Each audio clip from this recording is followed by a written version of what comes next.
Favourite serials இனி டிவிக்கு முன்பே சன் நெக்ஸ்ட் ஆப்ல ஜாலியா எல்லாருக்கும் முன்னாடியே பாருங்க. இப்பவே சன் நெக்ஸ்ட் ஆப்பை டவுன்லோட் பண்ணி சப்ஸ்கிரைப் பண்ணுங்க. நீங்க எல்லாம் எங்கடா? எங்கேயோ போயிருக்காங்க. இந்த வீட்ல இருந்தா நிம்மதி இல்லைன்னு சொல்லிட்டு எங்கேயோ நிம்மதியை தேடி வெளியில போயிருக்காங்க. இன்னும் கொஞ்ச நேரத்துல வந்துருவாங்க. என் தங்கச்சி ரொம்ப பாவம். அதுவே மனசு உடைஞ்சி வாழ்க்கையை தொலைச்சிட்டு நிக்குது.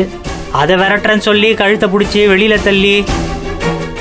நல்ல வேலை மாமா வந்தாரு, இல்லனா நாங்க நடுத்தெருவில் நின்று இருப்போம். மாச்சி, ஏய் எங்கடா அவளுக? இங்கதான் ஃபர்ஸ்ட் ஃப்ளோர்ல இருக்காங்க. அவளுகளை கூப்பிடு கீழே. வாடா.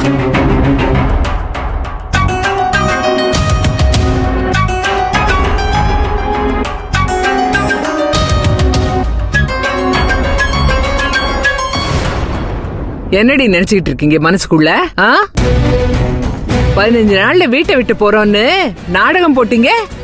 எல்லாரையும் வெளியே அனுப்பிடுவீங்களா நீங்க? யாரு வீட்டுல உட்காந்துட்டு யாரு நாட்டாம பண்றது? என் மகே பாடுபட்டு சேர்த்த சொத்து அதுல உட்காந்து கொட்டை அடிச்சுக்கிட்டு எல்லாரையும் மிரட்டிக்கிட்டு திரியுறீங்களா? இவங்க இல்லாம உங்க மகனால எந்த சொத்தும் சேர்த்து வச்சிருக்க முடியாது. இவங்களா குடும்பத்தை பாத்துக்கிட்டனாலதான் எல்லாமே அவரால் பண்ண முடிஞ்சது. ஆமாண்டா, கிழிச்சாக இவளுக. இவளுக இல்லன்னா நாங்க செத்து மண்ணோட மண்ணா போயிருப்போம். உங்க ஆத்தாளுக்கு இவளுகளுக்கு எல்லாம் நாங்க இடம் கொடுத்ததுனாலதான் கோபுரத்துல ஏறி உட்கார்ந்துருக்காளுக.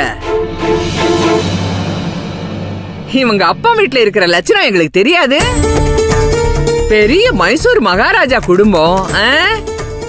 3 வேளை சோறு கிடைச்சா பெரிய விஷயம்.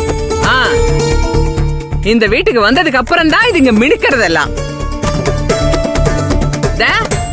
இந்த ரேணுகா அம்மா சோத்துக்கு எம்பிட்டு கஷ்டப்பட்டா தெரியுமா? ஆனா இவ தேய்ச்சி தேய்ச்சி தான் கட்டுவா. தினம் ஒரு புடவை. ஏய், ஆடம்பரம் எல்லாம் இங்க வந்துதான் பண்ண ஆரம்பிச்சாங்க.